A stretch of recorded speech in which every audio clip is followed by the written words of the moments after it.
వృషభం వారికి గనక చూసుకుంటే ఇక్కడ మీకు గురువు 2వ భావంలో, ఇంతకాలము ధనస్థానంలో ఉండేటువంటి గురువు 3వ భావంలోకి మారుతున్నాడు.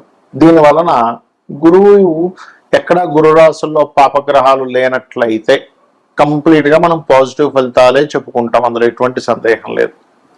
కానీ ఎప్పుడైతే ఈ యొక్క గురువు 3వ భావంలోకి వెళ్తున్నాడో, అది కూడా శని రాహు ఎనర్జీస్తో వెళ్తున్నాడు, ఇక్కడ 3 మంచి ఫలితాలు ఖచ్చితంగా వస్తాయి. 3 విషయాల్లో మీరు 100% జాగ్రత్తగా ఉండాలి. అవి ఏమిటో తెలుసుకుందాం. అయితే ఆ యొక్క విషయాలు చెప్తుంది నేనైనప్పటికీ చెప్పిస్తుంది సాక్షాత్ లలితా అమ్మవారిగా భావిస్తూ, ఆ లలితాంబిక అమ్మవారి యొక్క అనుగ్రహం మీకు పరిపూర్ణంగా కలగాలని మనస్ఫూర్తిగా కోరుకుంటూ, ఇక్కడ ఈ 3 మంచి ఫలితాలు ఏంటో ముందుగా చెప్పుకుందాం. గురువు అక్కడ ఉండగా 7వ స్థానాన్ని వీక్షిస్తున్నాడు. అంటే ఏమిటి? వివాహం కోసం ఎప్పటి నుంచో ప్రయత్నం చేస్తుంటారు. జూన్ 2 నుంచి ఆల్మోస్ట్ నవంబర్ వరకు, నవంబర్ నుంచి మళ్ళీ ఒక 2 నెలలు కొంచెం వెసులుబాటు అయ్యి దాని తర్వాత మళ్ళీ గురువు వక్రిస్తాడు. అక్కడ మళ్ళీ బలాన్ని ఇస్తాడు. కర్కాటకంలోకి వక్రించిన గురువు అంటే ఒకటి వివాహ సంబంధించినటువంటి విషయాలకి చాలా అనుకూలంగా ఉంది, గుర్తుపెట్టుకోండి. 2వ పాయింట్ ఏమిటి అంటే, మీరు గతంలో ఉన్నత విద్యల కోసం అంటే డిగ్రీ తర్వాత చేసేటువంటి విద్యలు ఆగిపోయాయి, లేకపోతే ఆటంకాలు జరిగాయి, క్లియర్ అవడం. మీ యొక్క తండ్రి గారు గతంలో ఏదో దెబ్బతిన్నారు, అది కొంతవరకు సక్సెస్ అవ్వడం అనేటువంటి జరుగుతుంది. అదేవిధంగా కొన్ని చూడండి, ఒక్కోసారి మనం క్షేత్రానికి వెళ్తాం, క్షేత్రానికి వెళ్ళి అక్కడ మనం కొన్ని పూజాది కార్యక్రమాలు ఏవో చేస్తూ ఉంటాం, అటువంటి వాటికి కూడా చక్కగా అనుకూలిస్తుంది ఇక్కడ. అయితే ఎంతైనా గురువు ఈ లగ్నానికి పాపి కదండి, మరి ఎందుకు ఇస్తాడు ఏమిటి అని సందేహం కలగవచ్చు. శని ఎనర్జీతో ఉన్నందుకు ఎంతో కొంత ఇస్తాడు అక్కడ. అయితే ఈ శని రాహు ఎనర్జీస్తో ఉన్నందుకు గురువు విషయంలో 3లో ఉన్నందుకు కొన్ని జాగ్రత్తలు కూడా తీసుకోవాలి. ఏమిటది?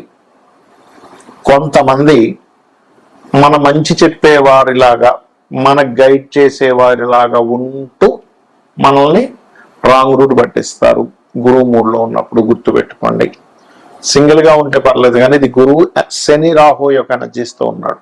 చాలా మంచి వ్యక్తిలాగా పరిచయాలై మనతో పాటు మన యొక్క ఇది తీసుకొని, మన యొక్క సపోర్ట్ తీసుకొని, మనల్ని మధ్యవర్తిత్వంగా ఉంచి ఈ రకంగా మనల్ని ఇబ్బంది పెడతారు, గుర్తుపెట్టుకోండి. కాబట్టి ఇక్కడ గమనించినట్లయితే ఈ యొక్క గురువు ఎప్పుడైతే 3లో ఉన్నాడో, మీరు ఎక్కడైనా అగ్రిమెంట్లు చేసేటప్పుడు, సంతకాలు పెట్టేటప్పుడు చాలా చాలా జాగ్రత్తగా ఉండండి. బయటికి మాత్రం చాలా చక్కగా మాట్లాడుతున్న వాళ్ళు ఇన్నర్గా వేరే ఇది ఉంటుంటుంది, గుర్తుపెట్టుకోండి. ఇది చాలా చాలా గుర్తుపెట్టుకోవాల్సిన అంశం. అదేవిధంగా షార్ట్ జర్నీ చేసేటప్పుడు, అందులో ముఖ్యంగా వర్షం పడేటప్పుడు, నీటి ప్రదేశాల్లో షార్ట్ జర్నీ చేసేటప్పుడు, వర్షం పడుతుంది లేకపోతే నీరున్నాయండి అక్కడ, అవి దాటేటప్పుడు కాస్త జాగ్రత్తగా ఉండండి. ఇక మీరు నిత్యము చేయవలసింది విష్ణు సహస్రనామాలు శ్రవణము లేదా పఠనం చేయండి, అనే విధాలు బాగుంటుంది.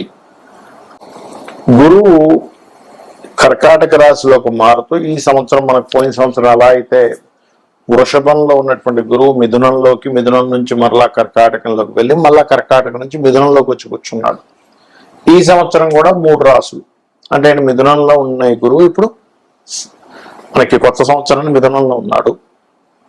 అలాగే కర్కాటకంలోకి వస్తున్నాడు జూన్ 2కి, నవంబర్ 1కి అలాగా సింహంలోకి వెళ్ళి కేతుతో కనెక్ట్ అవుతున్నాడు. దీనివల్ల దేశకాల పరిస్థితుల్లో ఎందుకు ఇంత ఇబ్బంది? ఎందుకంటే గురువు ఉచ్చస్థానంలోకి వెళ్తుంటే ఇబ్బంది ఏంటండి?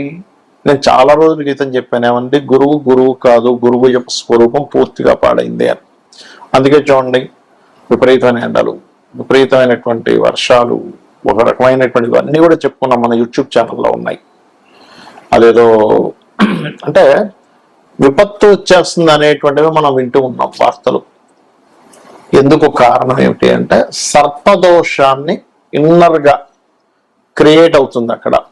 సర్పదోషం ఎలా క్రియేట్ అవుద్ది?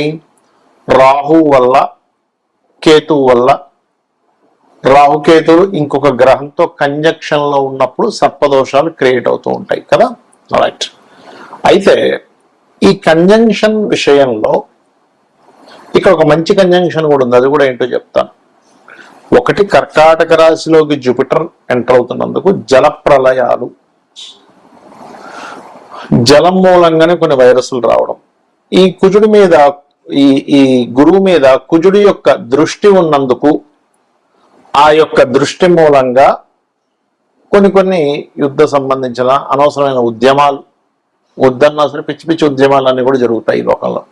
విపరీతమైనటువంటి కొన్ని ఉద్యమాలు జరగనున్నాయి, గుర్తుపెట్టుకోండి. అవి తలా తోకా లేనటువంటి ఉద్యమాలు. అనవసరంగా ఎందుకు చేస్తున్నారు ఇప్పుడు ఈ ఉద్యమం అనుకోండి. కొన్ని మంచి కూడా జరుగుతున్నాయి, మంచిగా ఉండవని నేను చెప్పట్లే. పాపం వాళ్ళ న్యాయం కోసం పోరాడేవి కూడా ఉంటాయి, అందులో ఉండవని నేను చెప్పట్లేదు. ఎందుకంటే కుజుడు ఓన్ హౌస్ లోకి ఉండి గురువుని చూస్తున్నాడు. కర్కాటక రాశిలో ఉండే గురువు. కర్కాటక రాశిలో ఉండే గురువు అంటే ఏంటి? విద్యార్థులు, విద్యా సంస్థలు, విద్యా సంబంధించిన విద్యార్థులు కొన్ని ఉద్యమాల్లోకి ఎంటర్ అవడం ఇస్తాడు ఇక్కడ. ఎందుకండి ఏం గురువు మంచి ప్లేస్ లో ఉన్నాడు కదా, కుజుడు కూడా ఓన్ హౌస్ నుంచి చూసుకుంటున్నాడు కదా అంటే, ఇక్కడ మనం అర్థం చేసుకోవాల్సింది గురువు శని రాహు ఎనర్జీస్తో ఉన్నప్పుడు సర్ప దోషాన్ని క్రియేట్ చేస్తూ ఉంటాడు. అందుకే మనకి ఇంకా విపరీతంగా వార్ స్ట్రాటజీస్ ఇంకా పెరగడం జరుగుతూ ఉంటది. అలాగే మరొక విషయం ఏంటంటే ఈ జలప్రలయాలు అనుకోండి, పశువుల మూలంగా అంటే కొన్ని జంతువుల మూలంగా కూడా వచ్చేటువంటి వైరస్లు అనుకోండి. కుజుడు కొన్ని జంతువులకు కారకుడు కూడా తీసుకుంటాం మనం, కాబట్టి వాటి మూలంగా అవడం అనేటువంటిది జరుగుతూ ఉంటుంది.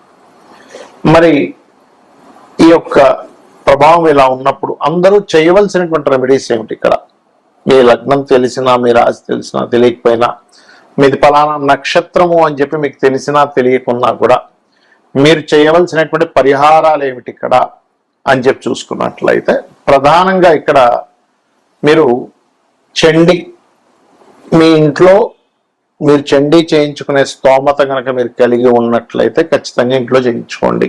Point number 1. రెండవది ఏమండి, మాకు అంత స్తోమత లేదు, ముందే డబ్బులు లేక మేము విలువెల్లాడిపోతున్నాం, మళ్ళీ ఇప్పుడు ఈ చండీ ఎక్కడ చేయించుకోవాలి, చాలా ఖర్చుతో కూడుకున్నది అంటే సామూహికంగా ఆలయాల్లో చేస్తూ ఉంటారు. మీకు దగ్గరలో ఉండే చాలా తక్కువ ధనానికి చేస్తూ ఉంటారు, ఎందుకంటే సామూహికం కాబట్టి అందరికీ అది షేర్ అవుతుంది కాబట్టి అలా వెళ్ళి చేయించుకోండి. అది కూడా లేదండి చాలా ఇబ్బందుల్లో ఉన్నాను, మీరు డబ్బు ఖర్చు పెట్టకుండా రూపాయి కూడా ఖర్చు లేకుండా ఇంకో 2 ఉపాయాలు ఉన్నాయి. అవేమిటి? చండీ జరుగుతున్నటువంటి ప్రదేశానికి వెళ్ళి కూర్చోండి, శ్రద్ధగా భక్తిగా శ్రద్ధగా అక్కడ కూర్చుంటే చండీ చేయించిన దాంట్లో పావు వంతు అంటే 25% ఫలితం మీకు ఖచ్చితంగా వచ్చి తీరుతుంది. అందులో ఎటువంటి సందేహం కానీ సంకోచంగా లేదు. ఇది శాస్త్రాల్లో చెప్పినటువంటి అంశం నేను చెప్తున్నాను నేను మీకు. అలా కూడా కాదు, నేను ఏదో దుబాయ్లో ఉన్నాను, ఎక్కడో ఉన్నానండి, నా పరిస్థితి ఇలా ఉంది, ఇక్కడెక్కడా కూడా అక్కడ చండీలు అవి ఏం చేయరు. అప్పుడు ఏమిటి? యూట్యూబ్ ఉందిగా, మీరు ఎక్కడున్నా కూడా, మీరు ప్రపంచంలో ఎక్కడున్నా యూట్యూబ్ ఉంది. ఆ యూట్యూబ్లో చండీ పారాయణము అని కొట్టండి, వినండి. ఏమిటండి అంత కన్ఫ్యూజన్గా ఉందనుకుంటే లలిత వినండి, కనీసం సరిపోతుంది, ఏమీ అక్కర్లేదు. ఎందుకంటే మీకు స్తోమత ఉంటే ధనం పెట్టి చేయించుకోండి, స్తోమత లేకపోతే కేవలం లలితా సహస్రనామాలు విన్నా మీకు ఆ ఫలితం వస్తుంది. అమ్మవారు అమ్మలాగా కాపాడుతుంది, ఒక బిడ్డని ఎలా కాపాడుతుందో అలా కాపాడుతుంది. ఎలాంటి వాటి నుంచి కాపాడుతుందండి? అనవసరమైన విపత్తుల్లో మనం చిక్కుకోకుండా. గోచార గ్రహాల్లో ముఖ్యంగా గురువు కర్కాటకంలోకి అతిచారంలో, ఈ అతిచారం వల్ల ఏమిటంటే మనం లాస్ట్ టైం కూడా చెప్పుకున్నాం, అతిచారానికి ముందే చెప్పాను ఏమంటే గోల్డ్ రేటు సిల్వర్ రేట్ ఎలా పెరుగుతుందో పిచ్చి పిచ్చి పెరుగుతుందని. అలాగే ఇప్పుడు కూడా పెరిగేటువంటి యోగాలు ఇస్తూ ఉంది. అది 1 సంవత్సరం వరకు ఉంటుంది. అయితే ఇందులో ఒక గమ్మత్తైన విషయం ఏంటంటే ఈ గురువు కేతువు కలిసి సింహరాశిలో కలుస్తారు. అదొక సాధనా సమయంగా చెప్తారు శాస్త్రంలో. అంటే ఎవరైనా సాధకులు కొన్ని గురువుల దగ్గర కొన్ని మంత్రాలు తీసుకొని, లేకపోతే కొన్ని బీజాక్షరాలతో కూడినటువంటి ఉపదేశం తీసుకొని చేస్తూ ఉంటారు. వారికి నవంబర్ 1వ తేదీ నుంచి 25వ తేదీ వరకు ఈ 25 రోజులు సాధనా సమయంగా చెప్పుకోవచ్చు. కాబట్టి ఇలా చేయండి. మరియు మనకి ఇప్పుడు పుష్కరాలు వస్తున్నాయి, పుష్కరాల దగ్గర కూడా చాలా జాగ్రత్తగా ఉండండి. శ్రీమాత్రే నమః.